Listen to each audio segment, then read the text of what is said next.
Hi, this is Jane from the Money School of Jane, and I am so grateful to be talking with Gleb Tsipursky, founder of intentionalinsights.org, a nonprofit organization that uses research to align your purpose with how you actually pursue your life. And so I'm so glad to have Gleb with us, and he has graced our purpose and agreed to answer some very fundamental questions on how we can live a life more in line with what we really want in life, our true purpose. So, hello, Gleb. Hey, thank you so much for having me here. I really appreciate It's, you inviting me to it's, talk about this stuff. it's our blessing.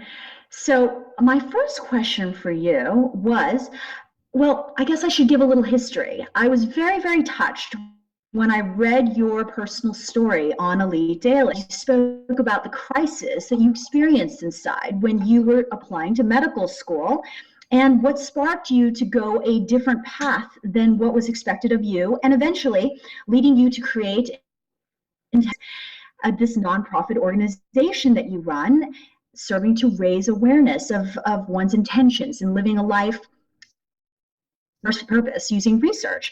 So I would love it if you could tell us what happened and what was going through your mind when you applied to medical school and what caused you to pick a very different career for yourself.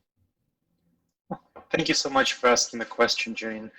Yeah, so when I was going for medical school, it was a time when I was in my late teenage years, and my family really wanted me to go to medical school. And my friends around me, I had a close friend who was going to medical school, and medical school was something seen as really prestigious and money making. Yes. And yeah, so that was kind of the push that I was getting. And I noticed within myself a certain rejection of this external push, and I was really unhappy with that direction and didn't really match my sense of passion, sense of what I wanted to do in life. And I know many people go to medical school with that sense of discomfort, and they just go for the prestige, for the reputation, for the money, because their family pushes them, because their friends encourage them. And you know what? I just didn't want to be that person. I didn't want to do that to myself. And so I decided to orient toward, I had this really emotional time when I was like, okay, like, I really, is this the path I want to pursue in my life? And I sat down and I really realized that it really wasn't, it just doesn't match my internal values. And, I called my girlfriend at the time, now my wife and life partner, Agnes, who is the co-founder of Intentional Insights. And we talked about it, and she helped guide my thoughts into a better direction, kind of seeing that, no, I just won't be happy with myself if I pursue that career. So I changed to a different career track. I decided to go with my passion, which is studying how people think and make decisions and how to apply this to everyday life. So I decided to go into academia, history of science, at the intersection of psychology, behavioral economics, cognitive neuroscience. And after I finished my degree, I decided to become a science popularizer. So I'm a tenure track professor at Ohio State, so I got a job, and that's fine. But I noticed I was really making a much smaller impact than I could be if I was only teaching this stuff and writing articles for fellow academics. So I decided to found Intentional Insights with my wife, and she has over 10 years of nonprofit experience. So she kind of runs the organization on the inside, and I provide the research content and expertise. And so the organization is able to, because of this combination, its ability to speak to a wide audience, we place articles in prominent venues, such as the Huffington Post, Elite Daily, Psychology Today, Time Magazine, and so on. And we try to reach out to folks and just share with them these strategies for how to live a better life so that they don't end up going into a career that they're unhappy with and burn out, which so many people do. And it's such a tragic fate when they do. It And is. just, Yeah, and I know you have your own story to share about that. It's all good. Maybe for another interview. I think your story is much more interesting.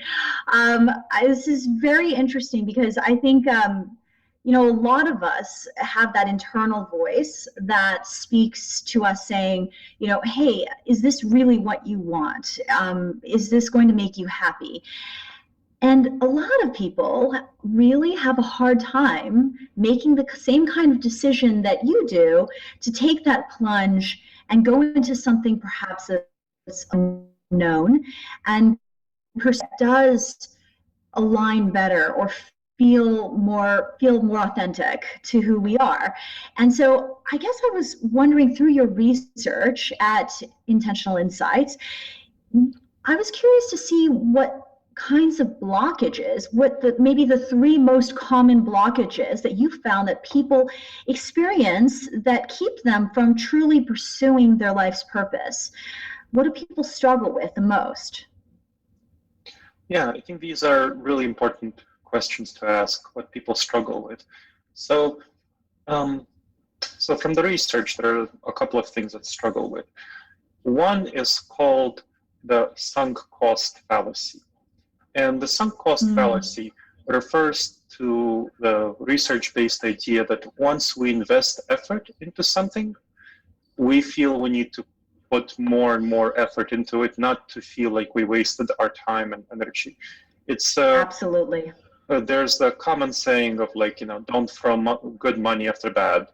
And that's a colloquial, everyday way of expressing the sunk cost fallacy. When we have already been in a career for a while, and we feel like, yes, oh, that's not something that is really I feel unsettled about this. This is not something that makes me happy. People look back and they say, well, heck, I already put in 5 years or 10 years or 15 or 20 years into this. I can't get out of it. What does it mean for all my time that I put into it? Does that mean that I wasted all that time? And the reality, and that's a fallacy. And why is that a fallacy? Because the reality is you can't change the past. You can't change what happened to you in the past. You can only change the future. And so the logical, rational, reasonable way to look at it is to say, look at your situation right now. The past in a way doesn't matter. It's where you are right now.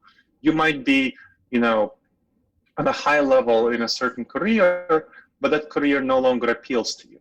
So is it worth to you to continue pursuing that career if it no longer appeals to you, versus switching to a different career that appeals to you more? And that is the fundamental question to ask, not counting at all the past years that you spent in the career. So that's one of the major blockages that I wanted to talk about. Another major blockage. I think that's a revelation. I think a lot of people would really relate to that. And that's probably a question that they grapple with every day. It's fantastic, because you're absolutely right. It's not logical for us to be thinking in the past, but in fact be rational about what's best for our future. So I think that's a great point. Thank you. Yes, so that's one of the fundamental blockages.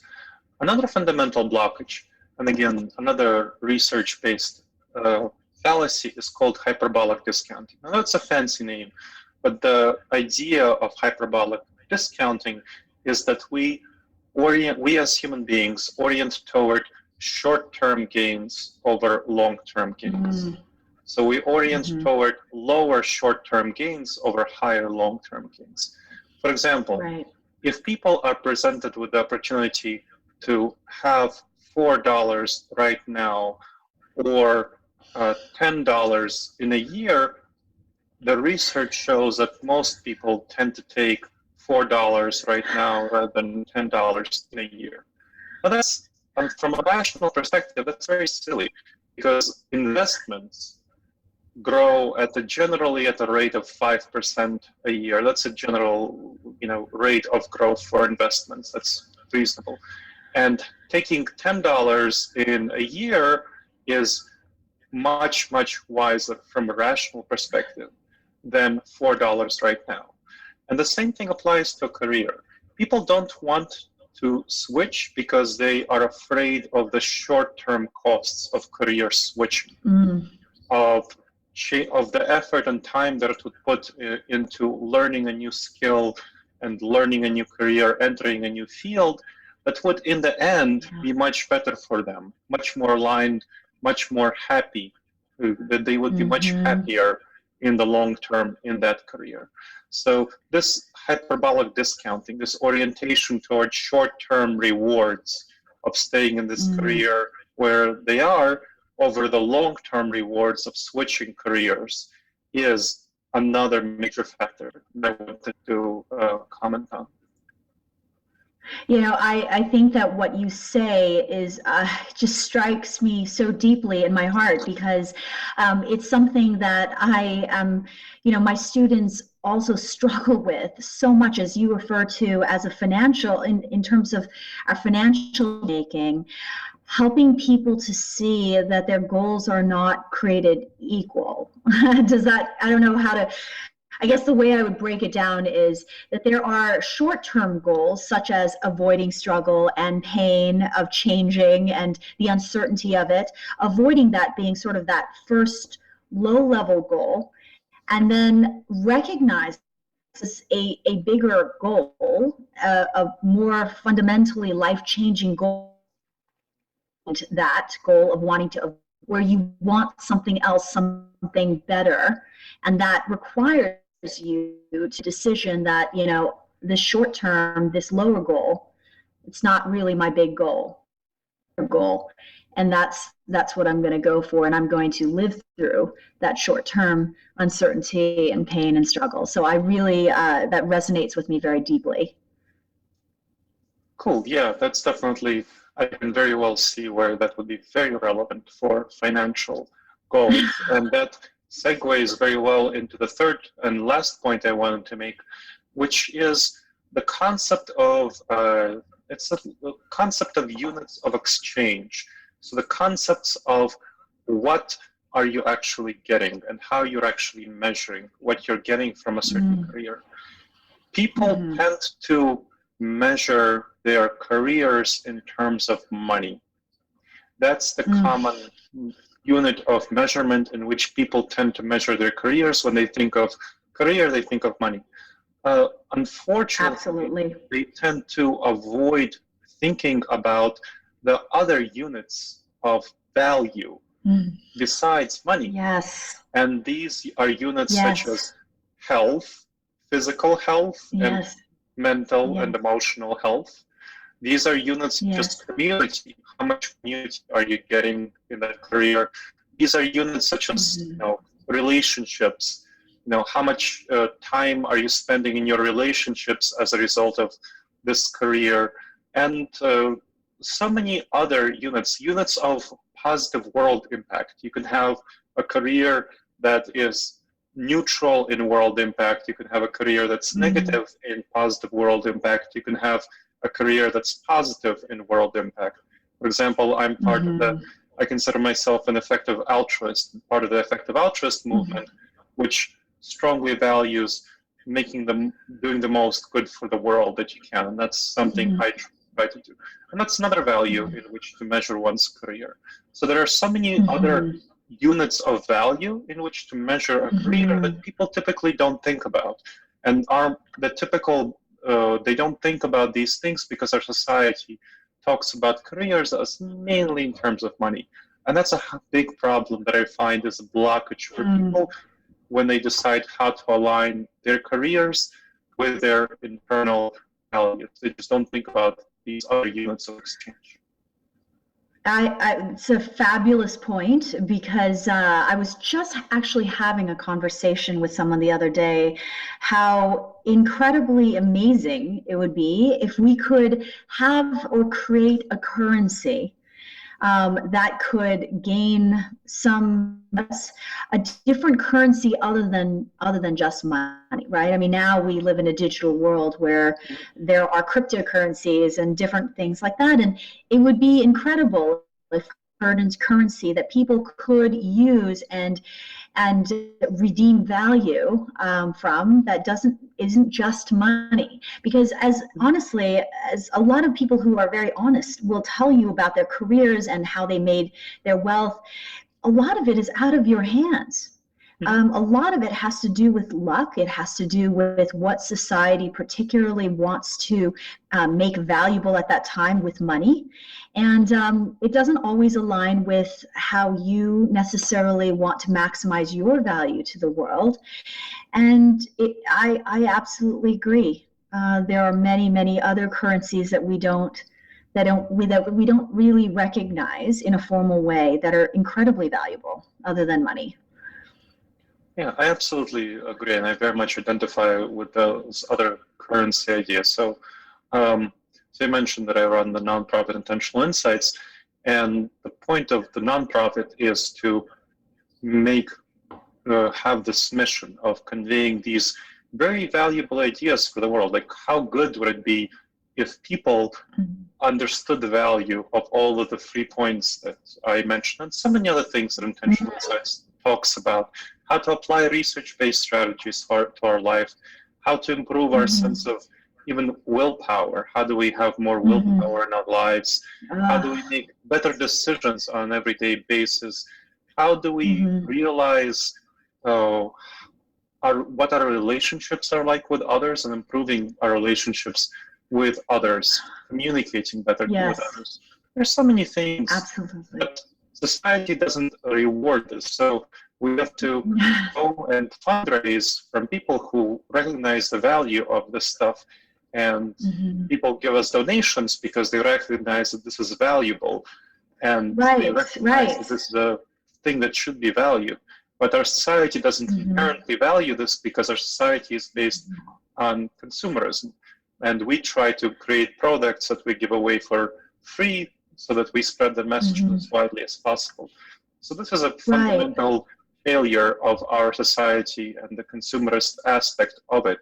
And it would be wonderful to create a currency, as you described, that would represent the actual value that is added to society by something like Intentional Insights or Money School and stuff like that. Right. That's great. Well, I'd like to now possibly talk about some daily habits that you have found through your research with your team that would help someone overcome their struggles little by little. I mean, make progress despite the obstacles on more of a daily basis. Are there any tips that maybe you could share with us? Sure, I'd be happy to share some tips. One fundamental tip is that people, people tend to undervalue the crucial things of good sleep, good eating, and good exercise. Good sleep, people tend to not notice how negatively they're impacted by lack of sleep. They think like, oh, okay, I can sleep 4 hours, 5 hours, and it'll be fine. That's not true. You will actually accomplish quite a bit more and be much more efficient if you get a full night's sleep. And the additional time you spend doing work projects will be less efficient. You'll be making worse decisions. You'll be doing things much less efficiently than you would be otherwise. So just a fundamental thing, like getting good sleep. Another is having good food. There's research showing good level of glucose in your bloodstream. There's research showing that if we need to maintain a high constant level of glucose in order to manage our willpower and our everyday decision making in a good way. So to pay attention, to pay focused attention, to not be distracted by things, and to be engaged with whatever we're doing well. So for that, there's quite a bit of research showing that protein is the best sort of thing. So having a protein-rich meal and not one that's rich in carbohydrates or fats is quite important. And having frequent meals throughout the day, so frequent meals of protein-rich stuff is very good for what the research shows. Now, another basic thing in our daily routine is exercise. By exercise, I mean both physical fitness and mental fitness. Physical fitness, that's physical exercise, and research shows that physical exercise actually improves our brain, improves the creation of new brain cells, adds to creation of new brain cells, and helps improve our mental function. Also, of course, it helps stave off various diseases, not to mention improving the way you look. Mental fitness refers to various mental exercises, which I'll get to in a bit, but you know, stuff like meditation, stuff like journaling, and so on, various mental exercises that keep you sharp and keep you fit every day. So I'm going to stop there and see if you have thoughts about that, Jane. I think these are fabulous, daily, simple tips that anyone can actually take advantage of and start to incorporate in their lives.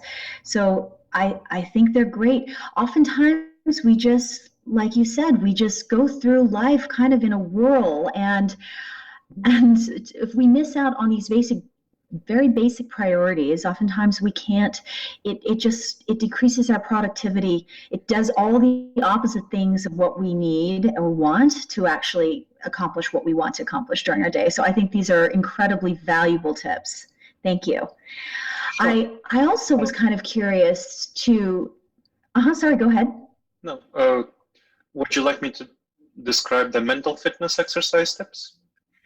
I would love that. So, yes, so one of the really important things that people tend to underemphasize is exercises for the brain. The brain is the most important organ that we have. And, you know, people think about exercising all their other organs, but they don't think about exercising the brain. And that's just a basic failure mode of humanity. Sure. That we don't think about that. And exercising the brain, there are lots of various exercises. So we can read content that's specifically oriented toward self-improvement. So intentional insights content is specifically oriented toward thinking better and stuff like this. That's one type of thing. Another type of thing, so I spend some time each day reading, well, not intentional insights content because we produce it, but other content that's helpful for improving thinking. So stuff on Psychology Today and so on. Another thing to do is to do meditation. Now, meditation is a science-based strategy that improves our sense of focus and ability to manage our attention. Our attention is pretty much the most important resource we have. Our time, like how we can manage our thoughts, feelings, and behaviors through attention. The only things we have control over are what we think, feel, and how we behave. And attention is what enables us to control all of these. So spending some time meditating each day, around 10 minutes, is really useful for improving our attention and thus our ability to control our mind. Some other strategies that are important is journaling. Journaling with specific prompts, not just free writing, but thinking about what did you learn? So having that sort of question. What did you learn this day? So how did you, what happened this day that surprised you? What happened this day that you noticed was a problem? And how can you address this problem? So having these sorts of journaling prompts helps you exercise your mind and helps you realize and address various problems throughout the day. There are also, so those are systematic things. Other things is to go to occasional workshops. There are rationality dojos, and various mental fitness centers that are popping up throughout the country. So going to those and, maybe once a week, twice a week, and participating in some mental fitness exercises is really helpful as well. So that's what I want to share about mental fitness tips. That's very cool. Now, I know meditation has a lot of different sort of schools and forms, and are there any specific meditations or sources of meditation that you could refer our viewers to get a start if they really are new to the world of meditation? Sure. I think So you'd want to look at science-based meditation practices, and some basic stuff is to Google John Kabat-Zinn's writing. So John Kabat-Zinn, spelled Kobot-Zinn, and he has books such as Full Catastrophe Living. I think that's a good science-based book. Another book is Wherever We Go, There We Are. So those are some good books for starting meditation, in terms of if you want to read a whole book. If not, he has some useful blogs, articles on this topic that just guide you through meditation practice, and some audiobooks. So that's a good basic way to start meditation. Now, the form of meditation that I would recommend for beginners would be breath meditation and physical body meditation. So focusing on the breath going in and out, kind of sitting in a relaxed, comfortable position, and just focusing on your breath going in and out for 10 minutes would be great. And then another form of meditation is focusing on the body. So sitting and just focusing on bodily sensations, various aspects of your body for 10 minutes is great as well. So both of those aim to train your attention and aim to help you be more aware of what's going on and where you're putting your attention at the moment. That's very, very helpful. I think that our viewers will find that to be super, super helpful. I guess I was kind of curious, with all of this introspection that you purposefully do within yourself to understand your intentions and your organization's intentions, I was curious, how have you as a person changed since you started Intentional Insights? Sure, good question. So since I started Intentional Insights, I have changed in many ways. One of those ways was to change my writing style for a broad audience, which is not easy for an academic to do. So as an academic, I'm used to writing for a fellow academic audience, so very dense, heavy articles with lots of footnotes and citations. I have studied intensely how to write for a broad audience. So writing in a way that people can find the articles appealing and engaging and enjoyable to read, and so that they can start with a story, start with questions, start with a narrative that gets people engaged, and then share with them science-based strategies in a friendly way, in an engaging way, in such a way that they can see the relevance of these strategies for their daily life and have easy steps for incorporating these strategies into their life. So that's a major way it changed. Another major way it changed is learning to coordinate and collaborate with other people. As an academic, that's not something you have to do much, kind of coordinating, collaborating with other people. Now, within my role as Intentional Insights president, that's a lot of what I do. That's a lot of my tasks, is enabling and supporting other people to succeed as volunteers for the organization. And doing so is not easy for someone who has not come from that position of doing that. It requires a lot of nuance, and a lot of skills. So I've spent quite a lot of time studying things on social intelligence and on emotional intelligence. How do you actually coordinate with people? How do you communicate with them well? And how do you see where they're coming from, see their motivations, and do things that appeal to their motivations and enable them to achieve their goals in collaboration with me. Another way it changed is to become a better communicator in this way that we're communicating right now, face-to-face or video-to-video. So public speaking has not been something that's very important for me as an academic. And I've had to read a lot on things like how do people communicate well, how to use facial gestures, facial expression well, how to use tone, how to change tone, and pitch and so on. So there are some good books on that. And that's a way, that's another skill that I had to learn to become a successful nonprofit leader. So it's so fascinating. Yeah.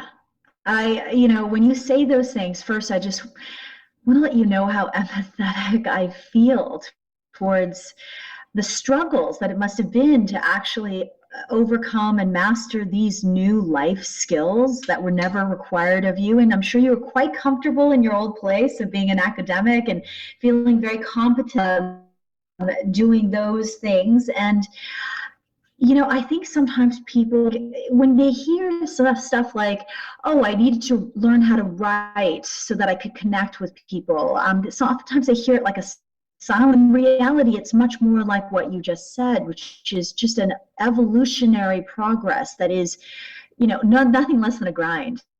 And I think that sharing that struggle is so important for people to hear, so that they can start to reorient what real success looks like, what real success getting looks like, and to feel that they are no. I guess a lot of people beat themselves up because they think that they can't master things right away overnight. And it's really wonderful when you hear someone able to be so honest about how hard it really is, how many things there are to think about and work on. Definitely. There are a ton of things to work on. And it's something that's often undervalued when people switch careers, how many new things they have to learn. And it's okay. It takes time. Absolutely. It takes a lot of time and effort. And it's important to be intentional. But you can. It's important, like I said, you can do it, and it's important to be intentional about it. Getting that, what I mentioned about like getting books about the stuff, that's fundamental. Learning from other people, not only from practice. Like getting mentors. Absolutely. I had mentors who helped me in this stuff as well. So books and mentors, and just knowing that it will take time, and that's something that's a worthwhile investment of time. And that's okay. I think being honest with ourselves about what we're, in terms of skill set, what we're weak on or what we need to improve, I think that seems to be the first step, right, towards intentionally looking for ways to overcome it, or to minimize the effects of our weaknesses, or to deal with it head on, whichever way is the best way to become effective. But I think it's really wonderful for you to share that story with us. I also wanted to ask if possibly you obviously have gone through these changes, but whether Intentional Insights as an organization has had to change also as you've kind of gotten into it and started to grow it and seen it develop. Yeah, definitely good question. And the organization has changed quite a bit from the intention, from the start. When we started out, we had an organizational structure that was that had a number of people in the leadership positions, kind of a more typical nonprofit, which had, I think 6 people on the board. And we found that that structure was quite unwieldy for a small startup organization. So a number of people left the board, and it's down to kind of, right now we have 3 people on the board, and it's much more nimble and able to change quickly. Another thing that the organization learned is to focus much more on experimenting and trying things out and gathering data on what works and what doesn't work, and not planning out a lot of stuff and assuming it will succeed. Just experimenting. It's something known as the lean startup model. So for viewers who want to look it up. So experimenting, gathering data, seeing what will succeed, that's really important in terms of what we learned to do. And I think we've done that better. Another thing is to go from a small niche to a larger audience. So we started, the organization was oriented toward, when we started it, we deliberately oriented toward a small niche of people who already were science-based, skeptical, kind of reason-oriented, who were already predisposed to be interested in science-based strategies. And then at a later point, we were planning to go to a broader audience, which we did. And in that stage, we had to really transform our content and our message to be more emotionally engaging and emotionally appealing, more narrative focused.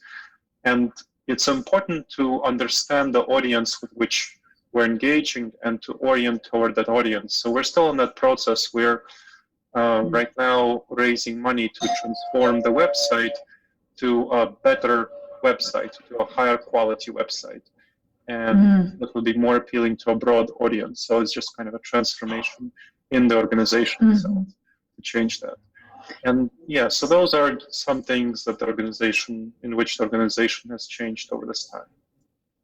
I think that's also really important to share with people, because a lot of us, I think, tend to think that, if we don't have our mission clearly defined and we know exactly who we are and who we want to be, that somehow we're failure. And perhaps that vagueness is honestly more, part of the process. And so changing is part of the process of fulfilling your mission. And I think, I guess my question for you would be, do you think that leading an intentional life is, by its very nature, a transitional one?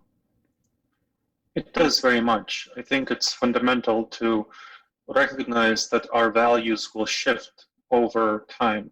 Leading an intentional life is essentially leading a life that's really aligned with your values and making sure that your goals are aligned with your values, and that they change over time. Your values just change over time.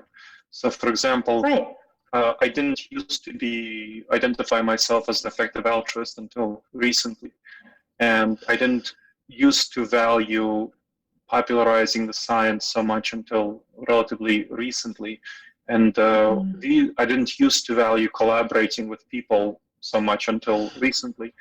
And these are all changes, and it's fine to change, And in my personal life right now, I am changing to from eating meat to being pescatarian, and that's fine.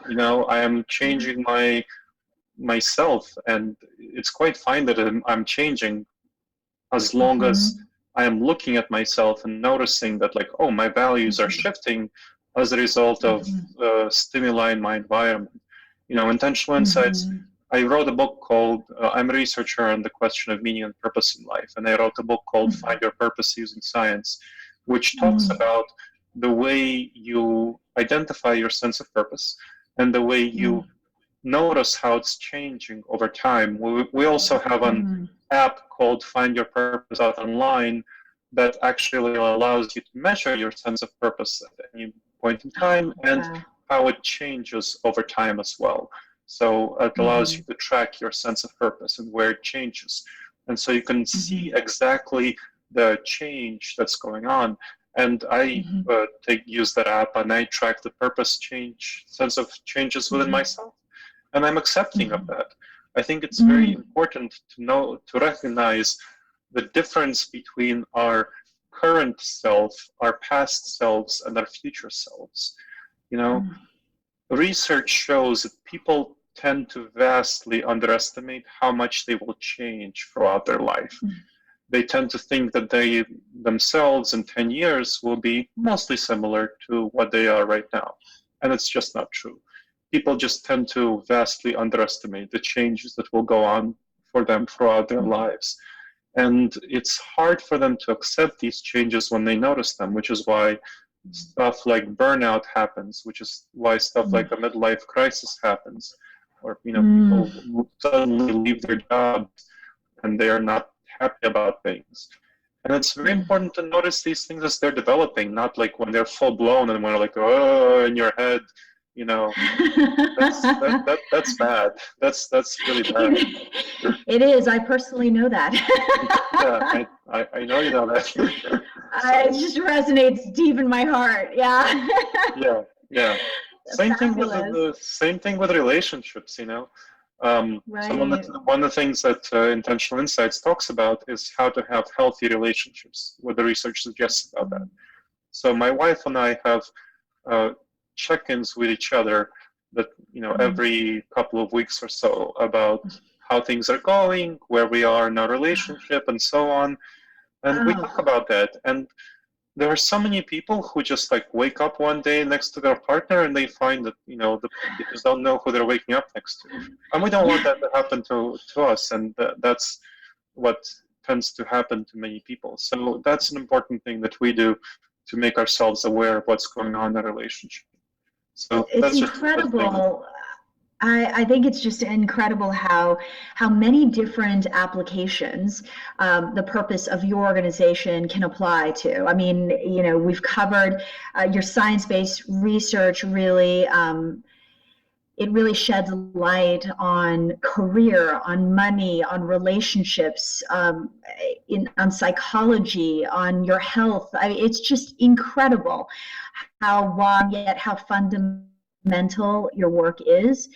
I really appreciate that you're sharing it with us. I also, I guess I wanted to ask you one final question, if you can manage that for the next minute, which is, what might the advanced concepts that you're working on right now but have not necessarily released to the public be about? What are you working on that's just another step up from where you guys are focusing now?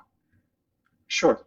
So stuff that we're working on now that's has not been actively released to the public is developing more conceptual frameworks that would help people improve their engagement with our base level content. Our base level content is these articles, these blogs that have been mentioned.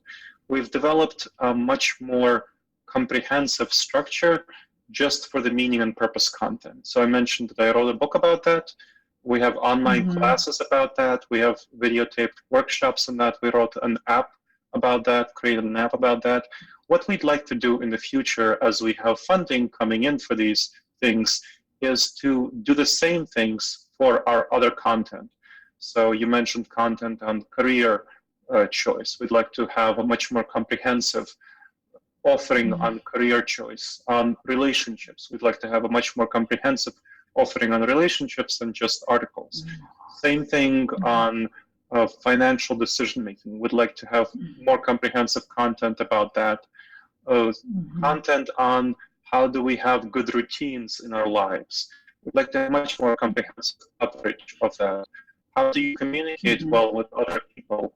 So again, just developing more complex content, more complex programs developed for those topics.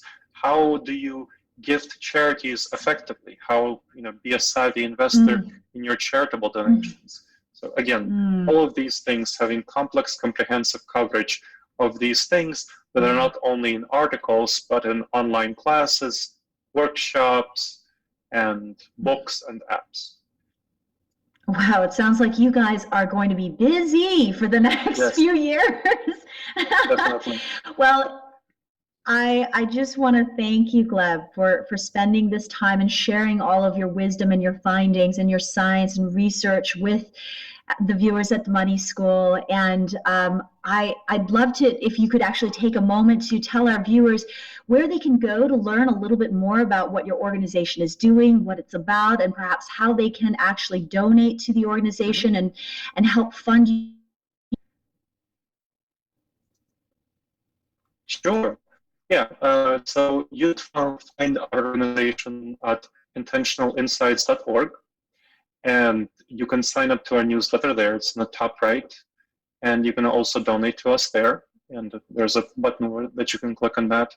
You can also, in the donate page, you can find a volunteering form if you'd like to volunteer for the organization.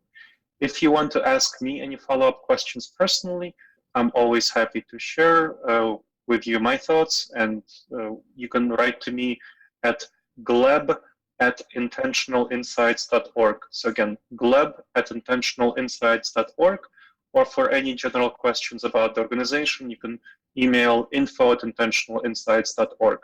Look forward to hearing from any viewers who would be interested in speaking with me. And thank you again for having me on the show, Jane. Thank you so much, Gleb.